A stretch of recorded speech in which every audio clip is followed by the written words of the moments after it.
everyone, how are you all? I hope you all are fine, enjoying your life. So, friends, welcome back to your own YouTube channel, MBA Shivani. And last time we have seen the introduction of classical approach, but I know you must have some confusion over here and there. So, today I'm going to explain the same concept, not the complete one, because today we are going to see the theories of classical approach, and we will see the theory, but before we'll see the introduction also in more simpler words. So first, before I start, I would like to ask you a couple of questions, friends.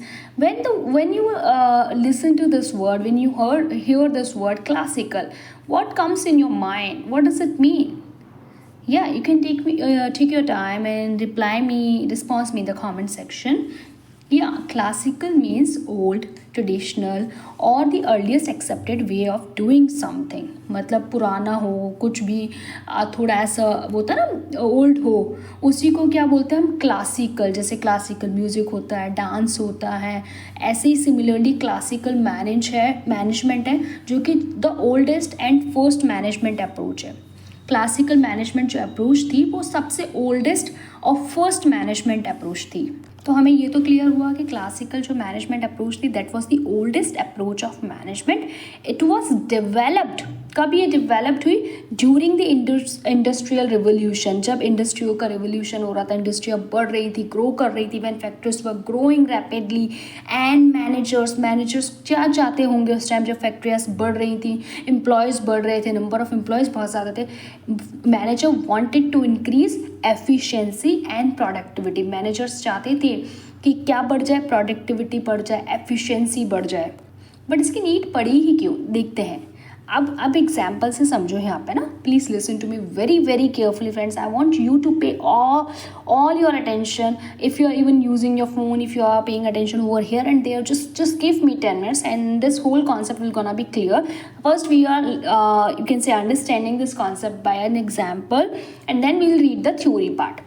तो पहले जैसे समझो आपको कोई shop आपकी है, you have a shop, small shop है ना, वहाँ पे सिर्फ 5 एम्प्लॉयज़ काम करते हैं पहले तो अब सबको पता होगा कि किसको क्या करना है क्योंकि छोटी सी शॉप है और कम ही एम्प्लॉयज़ हैं.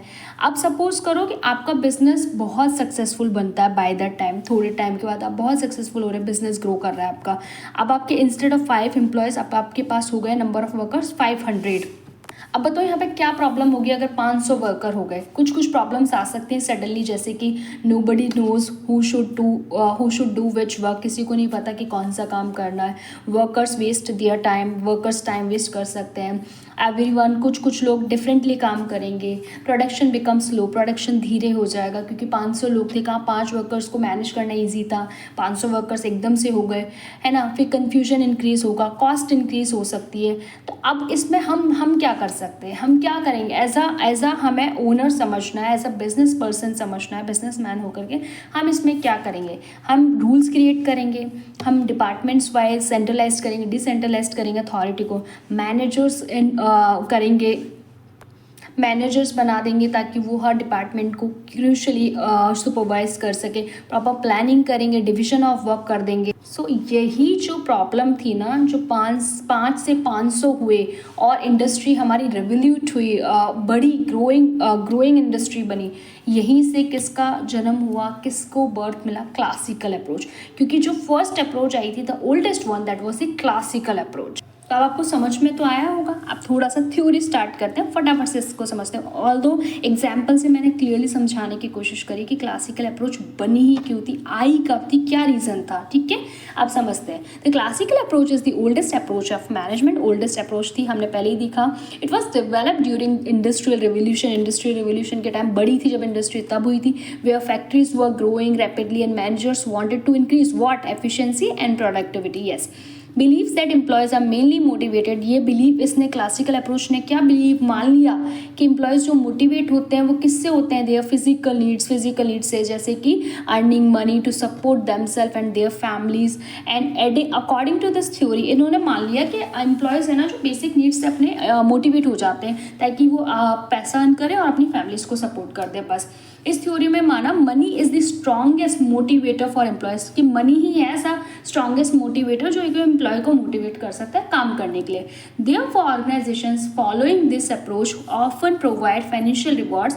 इन्होंने इसी अप्रोच को मानना शुरू कर दिया, इन्होंने बोनस देना, इंसेंटिव देना और हायर वेजेस देना स्टार्ट कर दिया, एनकरेज, ताकि एम्प्लॉयज़ को ये एनकरेज कर सके ताकि कि वो काम ज़्यादा से ज़्यादा करें और ऑटोमेटिकली इनकी प्रोडक्टिविटी क्या हो, इंक्रीज हो जाए। तो बेसिकली इस क्लासिकल अप्रोच का जो फंडा था, इन्होंने मनी माइंडेड, मनी को सबसे ज़्यादा सुपीरियर बना दिया कि एम्प्लॉयज़ तो सिर्फ मनी की वजह से काम करते हैं, उनको मनी ज़्यादा मिलेगी तो वो ज़्यादा से ज़्यादा काम करेंगे और इससे हमारी तो प्रोडक्टिविटी इंक्रीज हो जाएगी। This approach also focuses on rational thinking, ये रैशनल थिंकिंग पे भी थी based, which means making decision based on logic, क्योंकि रैशनल थिंकिंग मतलब साइंटिफिक तरीकों पे भी थी ना वो बेस्ड। एक्चुअली इन्होंने सोचा जो थिंकिंग, जो डिसीजन मेकिंग प्रोसेस है वो लॉजिक पे बेस्ड हो, फैक्ट्स पे बेस्ड हो, प्रॉपर प्लानिंग के साथ हो, क्योंकि हमने क्या बोला 5 से 500 एम्प्लॉयज़ होंगे तो मैनेज करना कैसे होगा, प्रॉपर प्लानिंग होगी ना उस चीज़ के लिए, इंस्टेड ऑफ इमोशन और पर्सनल ओपिनियन थोड़ा ना ले सकते। 5 एम्प्लॉयज़ में तो फिर भी इजी था पर्सनल ओपिनियन के अकॉर्डिंग काम कर बोले, 500 एम्प्लॉयज़ में कहाँ से पर्सनल ओपिनियन फॉलो करोगे, कौन सा फेवरेटिज्म चलेगा। इट्स मेन ऑब्जेक्टिव, इसका मेन ऑब्जेक्टिव क्या था, is to make both the organisation and its employee work in the most efficient and productive way, कि एम्प्लॉयज़ को ज़्यादा से ज़्यादा काम करें और एफिशिएंसी इंक्रीज करवा दे। कैसे, वर्क मेथड से हो गया, रिड्यूसिंग वेस्ट को रिड्यूस करके और इंक्रीजिंग आउटपुट। तो फ्रेंड्स ये तो इसकी थ्योरी हुई। अब ये दी किसने थी, कौन थे इसके जो 3 थिंकर्स, 3 जो पर्सन थे इस क्लासिकल अप्रोच के पीछे थे, वो थे हमारे हेनरी फ्योल जी और विंस्लो टेलर एंड मैक्स वेबनर। इन तीनों ने ही मिलके ये थ्योरी, ये जो क्लासिकल अप्रोच थी ये डेवलप की है। तो हेनरी फ्योल हमें पता थे कौन थे, father of am administrative management, जिन्होंने कितने प्रिंसिपल्स दिए थे, एफ मैंने बताया था, एफ वर्ड एफ से स्टार्ट हो रहा है, तो प्रिंसिपल भी इन्होंने 14 ही दिए हैं, ठीक है। और इन्होंने 5 फंक्शंस भी दिए थे मैनेजमेंट के, जो कि क्या था, POSDC, आपको मैंने पहले ही बताया था, planning, organising, commanding, guarding and staffing, directing, controlling, ठीक है। तो इससे वीडियो ज़्यादा लंबा हो रहा है। Please friends, if you are enjoying this video, if you are learning something out of it, hit the like button, share this video and subscribe to your own YouTube channel. दूसरे कौन थे, हमारे Taylor साहब जी, जो कि किसके थे, SM के फादर थे, साइंटिफिक मैनेजमेंट के फादर थे। इन्होंने भी इस थ्योरी में कुछ कंट्रीब्यूशन दिया, और इन्होंने ऐसे नहीं एक साथ तीनों ने मिलकर थ्योरी में कंट्रीब्यूशन दी, नहीं, टाइम टू टाइम इन्होंने अपने आप को, मतलब किसी की थ्योरी में कुछ क्रिटिसिज्म आया तब जाके दूसरा पर्सन आया, तब फिर उसके में कुछ आया तब जाके तीसरा पर्सन आया। ये देख रहे हैं हम, अभी थोड़ी सी देर में देखेंगे डिटेल में। तो ये टेलर कौन थे, साइंटिफिक मैनेजमेंट के फादर थे। इन्होंने कुछ थ्योरीज दी थी क्लासिकल अप्रोच में, जैसे टाइम थ्योरी, मोशन थ्योरी, ये थ्योरी इनकी थी। अब थर्ड पर्सन जो आते हैं वो मैक्स वेबनर आते हैं, जो किसके फादर है, BM के फादर, ब्यूरोक्रेटिक मैनेजमेंट के फादर। इन्होंने थ्योरी डेवलप की, इन्होंने कॉन्सेप्ट दिया कि एक ऑर्गेनाइजेशन में ब्यूरोक्रेसी होनी चाहिए, डिवीजन ऑफ लेबर होना चाहिए, हायरार्की होना चाहिए, प्रॉपर रूल फॉर्मलाइजेशन होना चाहिए, बेसिक। अब चलते हैं इनकी थ्योरीज के ऊपर कि इन्होंने क्या थ्योरी दी। फर्स्ट थ्योरी थी जो साइंटिफिक मैनेजमेंट क्लासिकल अप्रोच की फर्स्ट थ्योरी थी, SM थ्योरी, जो किसने दी थी, टेलर ने, ठीक है। Developed by Frederick Winslow Taylor, the principle of scientific management 1911। This branch focus strictly on the micro level of the individual worker and workshop floor management. इन्होंने basically, अब देखो साइंटिफिक जो टेलर सर थे ना, हमारे Taylor साहब, उनका main focus worker level पे, एम्प्लॉय लेवल पे था, बेसिकली किस पे, ऑपरेशनल लेवल पे इनका पूरा का पूरा फोकस था। Taylor sought to eliminate soldiering, the deliberate practice of employees working at the slow pace than their capacity. इनका मानना था कि एम्प्लॉयज़ को कैसे मोटिवेट करें कि वो ज़्यादा से ज़्यादा काम करें। जैसे इन्होंने फिर प्रिंसिपल्स ले आए थे, science not rule of thumb, हर एक चीज़ को करने के लिए पहले साइंटिफिक लॉजिक, गैस वर्क, वो होता ना एक्सपेरिमेंट, ऑब्जर्वेशन देखना चाहिए, ना कि gas work, harmony not Discord, good relationship होने चाहिए मैनेजर और एम्प्लॉयज़ के बीच में ताकि काम अच्छे से होगा, कोऑपरेशन नॉट इंडिविजुअलिज्म। इन्होंने बोला ना तो manager, workers and manager should work together and help each other to achieve the organisation goal. दोनों को साथ में काम करना चाहिए, ना कि मैं ही करूँगा, करूँगा, मेरा ही चलेगा, ऐसा नहीं होना चाहिए। और फिर उन्होंने बोला development of each and every person, हर एक पर्सन का डेवलपमेंट होना चाहिए, उनके परफॉर्मेंस, उनको प्रॉपर ट्रेनिंग प्रोवाइड करनी चाहिए राइट पर्सन को। एक होता है ना, select the right person for the right job and provide proper training so that every employee can perform efficiently. ये इनका मेजर जो टेलर सर का जो फोकस था वो वर्कर लेवल पे था। तो उन्होंने कुछ स्टडी भी दे दी। क्या स्टडी थी? पहली थी मेथड स्टडी, इन्होंने इसी बीच में दी थी अपनी साइंटिफिक मैनेजमेंट थ्योरी में। मेथड स्टडी ये बोलती है is use to find the best and easiest way of doing job, क्योंकि मेथड है तो मतलब एक ऐसा वे, ऐसा ईजी और बेस्ट वे ढूंढना जिससे जॉब करी जा सके। It examines every step of the work, ये एग्जामिन करती है every step of the work from receiving raw material to delivering the final product to improve efficiency and reduce unnecessary work.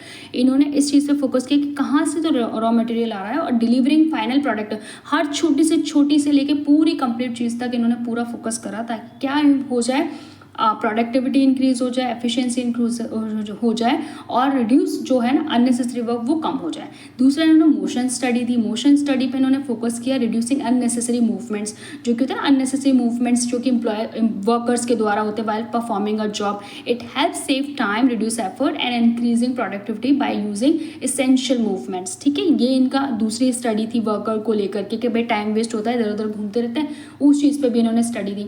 Third इन्होंने time study दी। उसमें इन्होंने माना time study is use to determine the standard time and time required to complete a job. इन्होंने बोला कि इतने time में ही जॉब हो जानी चाहिए, इन्होंने फिक्स करा एक standard time. The work is measured carefully and the best time is fix to so that task can be complete efficiently. इन्होंने फिक्स कर दिया भाई इतना टाइम इस टास्क को करने में लग रहा है, अब देखते हैं वर्कर कितना टाइम लगा रहा है। तो बेसिकली इन्होंने काफ़ी ऐसे यूनिक स्टडीज दी जिससे बेसिकली एम्प्लॉयज़ जो थे ना वो काम करें एफिशिएंटली और इफेक्टिवली होकर के, ताकि प्रोडक्टिविटी इंक्रीज हो जाए।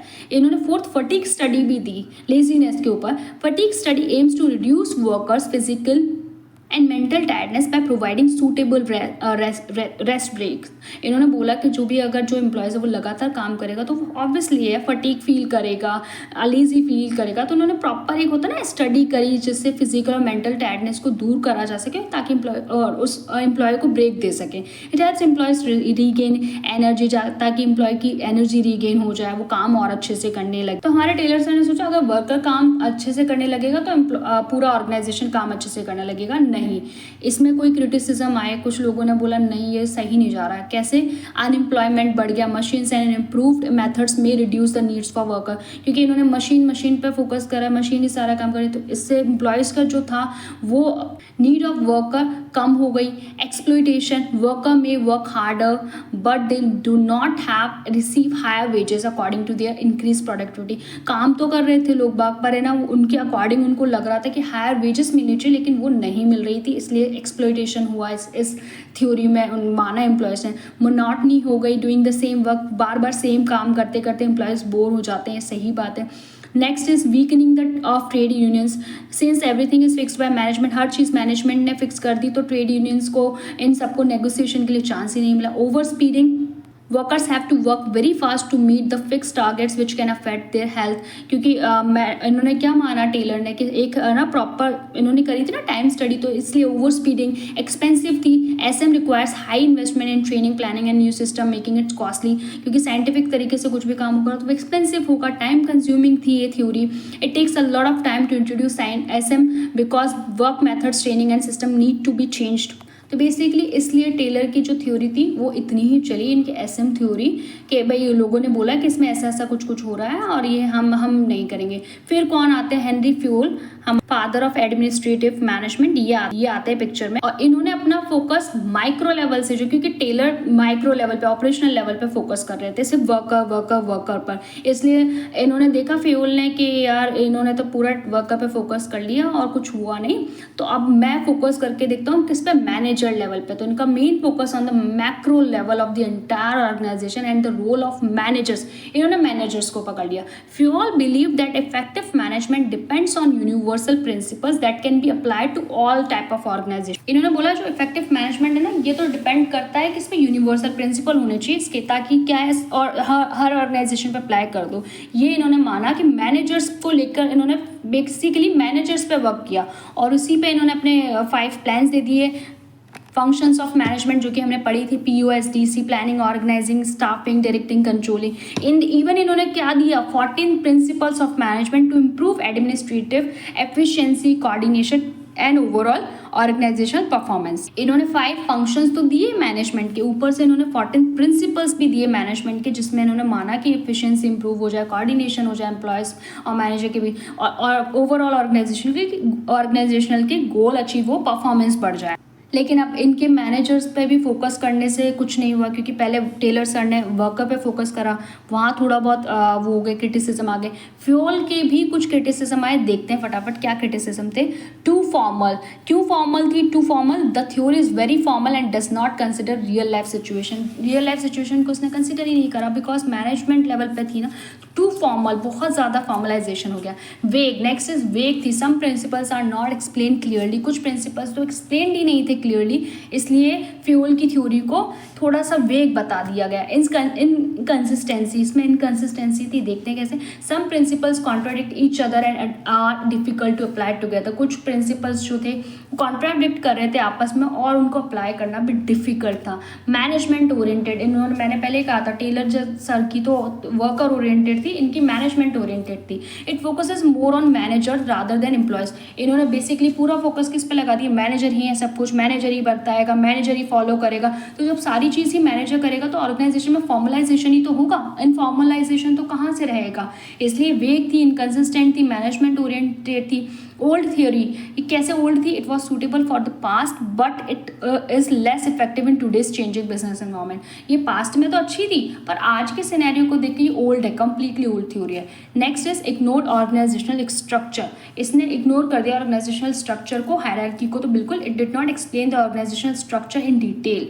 Next is based on manufacturing only, ये बेस्ड थी मैन्युफैक्चरिंग ओनली पर। कैसे? It was developed mainly from manufacturing companies, so it may not fit every type of organisation. ये बेसिकली मैनेजमेंट जो मैन्युफैक्चरिंग कंपनीज थी उन पर फोकस थी, इसलिए हर टाइप ऑर्गेनाइजेशन के लिए नहीं फिट हो सकती थी। लेस फ्लेक्सिबल थी, following the theory strictly can reduce flexibility and slow decision making. अगर थ्योरीज को ही फॉलो करेंगे तो हमारी फ्लेक्सिबिलिटी और डिसीजन मेकिंग स्लो हो जाएगी, ऐसा कुछ ऑर्गेनाइजेशंस ने माना। लैक ऑफ साइंटिफिक प्रूफ नहीं था इसमें। Many principles for not tested scientifically, क्योंकि इनके प्रिंसिपल्स को किसी ने भी साइंटिफिकली नहीं करा, जैसे कि टेलर का था मानना। एंड इग्नोर्ड ह्यूमन इमोशन, इन्होंने पूरा ह्यूमन इमोशन को इग्नोर कर दिया, क्योंकि ना मैनेजमेंट को फोकस करके चले। इनका शुरू से था कि हाँ मैनेजर ही है सब कुछ और वो जैसा रूल बनाएंगे वो एम्प्लॉयज़ को वो फॉलो कर लो, तो इन्होंने एम्प्लॉयज़ के इमोशंस को नहीं देखा, अनदेखा कर दिया basically. It gave little importance to employee social and emotional needs, उनकी सोशल नीड को इमोशनल नीड को बिल्कुल साइडलाइन कर दिया। ऐसा ऑर्गेनाइजेशन से माना, ऐसा लोगों ने बिलीव करा। Next is limited practical evidence मिले। The theory was based on Fayol's personal experience, Fayol के पर्सनल एक्सपीरियंस पर लोगों ने बोला कि ये तो उनके पर्सनल एक्सपीरियंस पे थी, नॉट इनफ साइंटिफिक रिसर्च पे बेस्ड नहीं थी। तो ये थे फ्यूल की थ्योरी के कुछ क्रिटिसिज्म जो कि आए उनकी एडमिनिस्ट्रेटिव थ्योरी के बाद। अब इसके बाद कौन आते हैं पिक्चर में? वेबनर सर जो लेकर आए। भाई उन्होंने बोला अच्छा टेलर सर का भी नहीं चला, ओके फ्यूल सर भी आए थे पिक्चर में, बट उनकी भी पिक्चर थोड़ी सी फ्लॉप हो गई क्योंकि बहुत सारे लोगों ने क्रिटिसाइज कर दिया, ऑर्गेनाइजेशंस ने क्रिटिसाइज कर दिया। अब मैं लेकर आता हूँ अपनी ही पिक्चर जो कि है ब्यूरोक्रेटिक थ्योरी। इन्होंने बोला मैं ये लेकर आऊँगा, मैं इस पर बिलीव करता हूँ। क्या बोला इन्होंने? Developed by Max Weber economy. This branch focuses on creating a formal, rational and well-structured organization through a clear hierarchy, defined rules, division of work and merit-based selection. इनका पूरा का पूरा फोकस ऑर्गेनाइजेशन की तरफ हो गया, क्योंकि टेलर ने वर्कर पे फोकस किया था, फ्यूल ने मैनेजमेंट पे फोकस किया, तो अब वेबनर किस पे फोकस करेंगे? कंप्लीट ऑर्गेनाइजेशन पे इन्होंने फोकस करा। उन्होंने बोला कि मैं किसी पे इंडिविजुअल फोकस नहीं करूँगा, मैं तो पूरे ऑर्गेनाइजेशन पे फोकस करूँगा। मुझे चाहिए कि ऑर्गेनाइजेशन में कंप्लीट क्लियर हायरार्की होनी चाहिए, डिफाइंड रूल्स होने चाहिए, एक वर्क प्रॉपर होना चाहिए और मेरिट बेस्ड सिलेक्शन होना चाहिए। इन्होंने माना कि organisation achieve maximum efficiency and fairness when authority is based on legal rules rather than personal relationship. जब अथॉरिटी लीगल रूल्स पे बेस्ड हो, ना कि पर्सनल रिलेशनशिप पे, भाई हाँ ठीक है तू मेरा, मैं ओके मैं तेरा मानूंगा नहीं मानूंगा, ये ना होकर के प्रॉपर लीगल रूल्स के अकॉर्डिंग होनी चाहिए। His bureaucratic theory emphasis discipline, consistency, accountability and standardised procedure to ensure effective and impartial organisational performance. इनकी जो थ्योरी थी वो बेसिकली डिसिप्लिन पे थी, कंसिस्टेंसी पे थी, अकाउंटेबिलिटी पे थी एंड स्टैंडर्डाइज्ड प्रोसीजर को फॉलो करने वाली थी टू इंश्योर करें कि इफेक्टिव और इम्पार्शियल ऑर्गेनाइजेशनल परफॉर्मेंस। बेसिकली पूरे ऑर्गेनाइजेशन को इन्होंने कैप्चर कर लिया कि उसकी ऑर्गेनाइजेशन की परफॉर्मेंस और गोल्स को कैसे अचीव करें। कुछ कैरेक्टरिस्टिक्स भी थे इनके according. Rules and of job और responsibilities are written down and clearly stated. इन्होंने जो भी रिस्पॉन्सिबिलिटी थी जॉब उनको क्लियर डाउन, वो रिटर्न डाउन होनी चाहिए, क्लियरली स्टेटेड होनी चाहिए। Clear hierarchy of power is concentrated among a few higher ranking manager. Hierarchy होनी चाहिए proper. Appointments and promotion of officer are formal because these officers will be held account. Promotion appointments एक proper formalise वे में होना चाहिए। Employees are hired based on their skills and knowledge.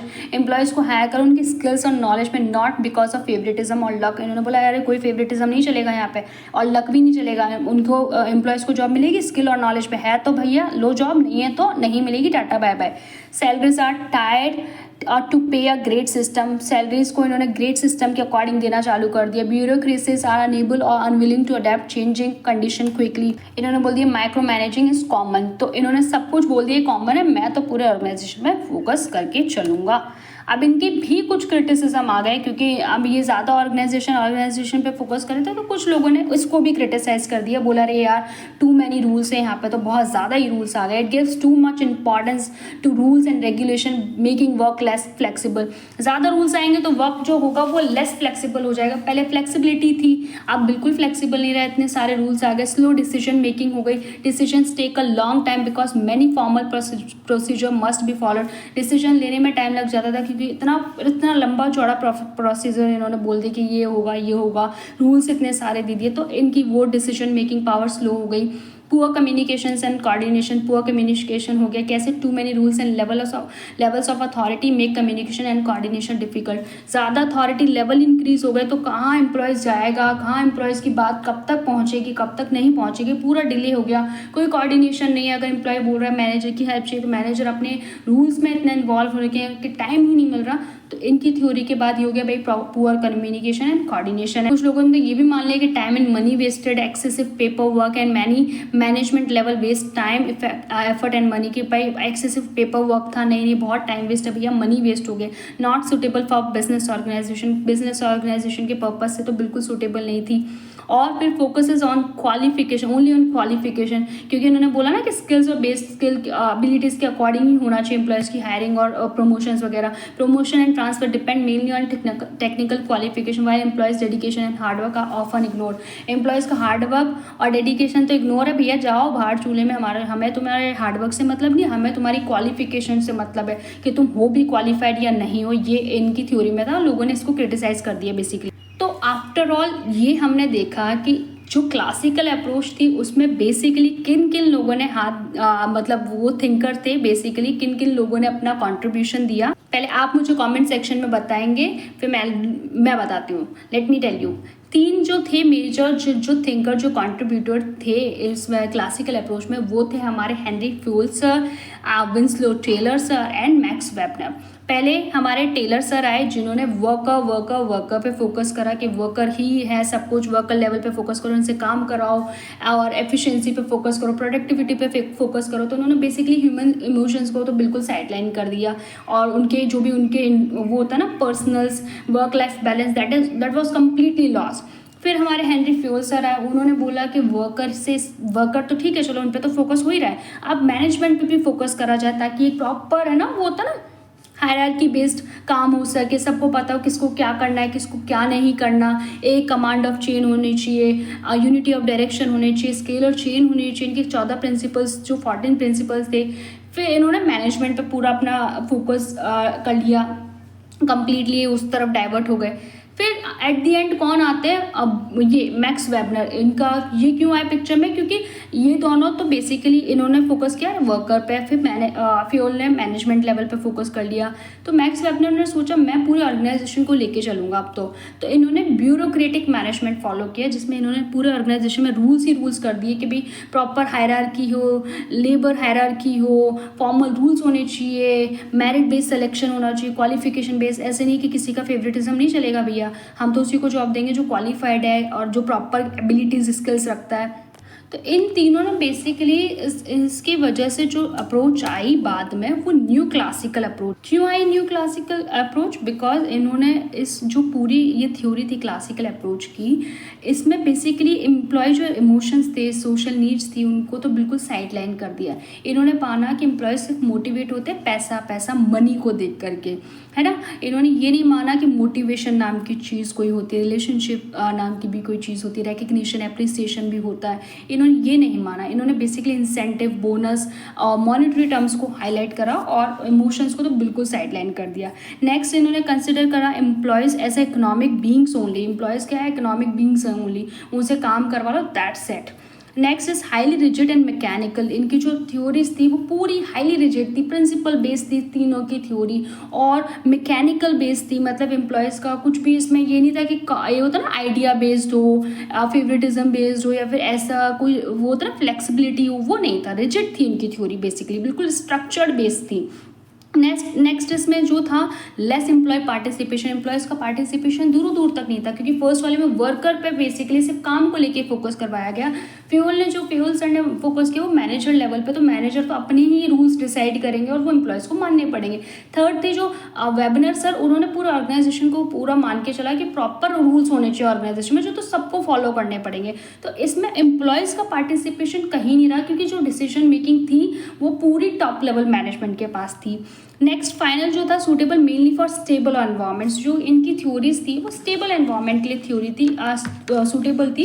But बाकी जो unstable environment है, जहाँ पे frequently चीज़ें चेंज होती हैं, बिजनेस अदर बिजनेस होते हैं, वहाँ सूटेबल नहीं थी। तो बेसिकली ये सारी चीज़ों को माइंड में रख के जो हमारी नेक्स्ट थ्योरी आएगी वो होगी new classical approach, behavioural approach. तो friends, I hope you have enjoyed this video. आपको पूरा कॉन्सेप्ट तो क्लियर हुआ होगा कि क्लासिकल क्या थी, क्यों आई थी, क्लासिकल क्या थी। ओल्डेस्ट अप्रोच थी, ओल्डेस्ट मतलब सबसे पुरानी अप्रोच थी मैनेजमेंट की। और इसमें जो थिंकर थे, तीन मेजर थिंकर थे, फ्यूल, टेलर और वेबनर। इन तीनों ने अपनी अपनी थ्योरी दी, कुछ क्रिटिसिज्म हुए और उसके बाद इनकी तीनों की थ्योरी को क्रिटिसाइज कर दिया, क्लासिकल अप्रोच को ही क्रिटिसाइज कर दिया, क्योंकि पूरी एम्प्लॉयज़ के इमोशंस को थी साइडलाइन कर दिया था। बेसिकली एम्प्लॉयज़ को उन्होंने कंसिडर कर लिया कि ये तो हमारे इकोनॉमिक नीड्स को पूरा करते हैं और हमें इनसे सिर्फ प्रोडक्टिविटी निकलवानी है, काम करवाना है, उनको रिकग्निशन लाइक मोटिवेशन कुछ नहीं मिला। तो ये बेसिकली एट द एंड पूरी ही साइडलाइन हो गई ये वाली अप्रोच। अब जो चल रही है वो न्यू क्लासिकल हम पढ़ेंगे नेक्स्ट लेक्चर में। तो फ्रेंड्स, आपको ये समझ में तो आया होगा कि कब आई थी, जब इंडस्ट्री रेवोल्यूशन हो रहा था और ग्रो कर रही थी इंडस्ट्रीज़। क्योंकि जब आपके एग्जाम्पल मैंने आपको बताया था 5 एम्प्लॉयज़ से 500 एम्प्लॉयज़ होंगे तो बहुत ज़्यादा एक क्योस हो जाएगा। उस क्योस को कम करने के लिए तीनों ने अपने अपने कुछ कॉन्ट्रीब्यूशन दिए और वो बाय द टाइम काफ़ी हेल्पफुल भी थे। लेकिन कुछ क्रिटिसिज्म आए, उसके बाद इनकी थ्योरीज को चेंज किया गया और जो अभी अप्रोच आई वो न्यू क्लासिकल हम देखेंगे डिटेल में नेक्स्ट वीडियो में। Friends, if you have enjoyed this video please hit the like button, share this video as much as you can share, and do subscribe to your own YouTube channel. I'll see you with another one just like this one. Till then friends, take care, bye bye, radhe radhe दोस्तों, radhe radhe. And one more important thing that I would like to say, that this question is really important from your exam point of view if you are studying in your first year of MBA and even from your school perspective में तो I don't know ये है या concept या नहीं है, but MBA perspective से this is BBA also बहुत important है. Please friends, pay attention and just learn this concept thoroughly, and I hope you have already understood in the way I have described. It was more simpler one, I believe. So मैंने easiest way में define किया है. फिर भी नहीं समझ में आता, please do let me know in the comment section, और उससे भी ईजी वर्ड में मैं समझाने का नेक्स्ट वीडियो में ट्राई करती हूँ. ओके, इसी के साथ मिलते हैं नेक्स्ट वीडियो में. Tell friends, take care, bye bye, Radhe Radhe दोस्तों, राधे राधे.